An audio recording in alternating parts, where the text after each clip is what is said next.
আপনি থাকেন, আমি গেলাম। মহাজন, আমার যদি টিয়ার প্রতি এতই লোভ থাকতো তাইলে আমি 50,000 টিয়া লিয়ে দিলাম গেলে 3,000 টিয়া নিলাম নইলে। এবারে তুই চুপ থাক, আমি ভালো করে জানি এই কাস্টমারে তোরে 3,000 টাকা কম দিয়ে গেছে।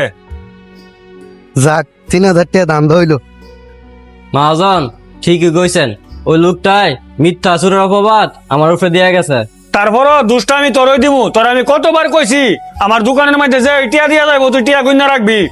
মহাজন আমি কি করতাম, আমি তো লেয়া পড়া জানি না, এতগুলা টিয়া আমি কেমনে গুনে রাখবো? দেখ বেড়া, তুই আর কথা কইস না, তোর উপরে মন মেজাজ খারাপ হইতাছে অননে আমার অনেক। তোর বাপ মা কি তোরে কোনোদিন স্কুলে পাঠাইছে না? আমার মা বাপে আমার স্কুলে ঠিকই পাঠাইছে, কিন্তু আমি লেখাপড়া করতাম পারছি না। তুই যে একটা গাধা এটার প্রমাণ দিলি আজকা। তোর লাগে আজকে আমার 3,000 টাকা লস হয়েছে, এখন আমি কি করতাম ক?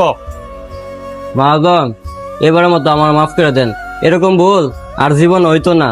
পরবর্তী কোনো কাস্টমার আইলে হয়তো আপনার লাগে অপেক্ষা করবো, নয়তো কোনো একটা মানুষ দিয়া টাকা পয়সা গনায় রাখবো।